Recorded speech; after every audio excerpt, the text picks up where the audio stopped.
6:09. Hearing the phrase, "you have cancer," can be unsettling, and for some it's happening much earlier in life. As part of our Ask the Expert series, 7 News anchor Kelsey O'Donnell spoke with a doctor about people getting cancer earlier.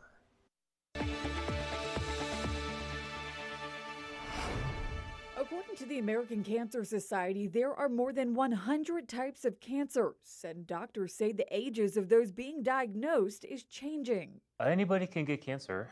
It's more common as we get older because part of getting older is the DNA starts to become less stable as it divides. Traditionally, Dr. Kevin Kohler says he sees more cancer patients in older generations, but in more recent years, those coming in for treatment are younger. We're seeing more and more younger people being diagnosed with aggressive cancers that weren't necessarily observed, in a couple generations before.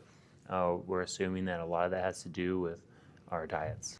Improper diet and unhealthy lifestyles, Kohler says, are having a negative impact on many people. It's your environment. So it's your diet, it's how do you move physically. Like we know that sedentary lifestyle, obesity, both of those also play a role with developing cancers, specific types of cancers even.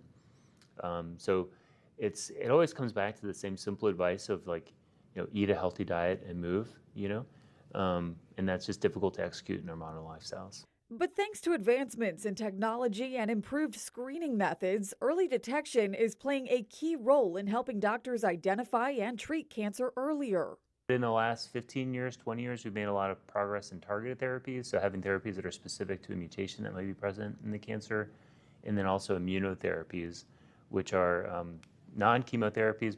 Doctors say the type of treatment and screening you may receive can be based on factors like age and gender. So I would say there's routine screening guidelines for most people as we kind of cross certain thresholds of age. So for example, women getting mammograms at age 40 if they're average risk. That changes if you have a family history of breast cancer, where then you might go say age 30 or 35. For many, the thought of having cancer can be overwhelming, but taking proactive steps to prioritize your health can make a big difference. Not everyone requires an oncologist right away, so consulting with your primary care doctors can be a good first step, especially if you have a family history of cancer. I think the main thing is that just people, they're aware of their own family history and that they're transparent with that with their family physician, that they're getting their regular screenings.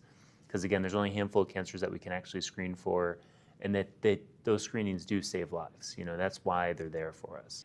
For this week's Ask the Expert, I'm Kelsey O'Donnell. Remember, you can submit a health topic for our Ask the Expert series. Head to our website, click the News tab, then Ask the Expert.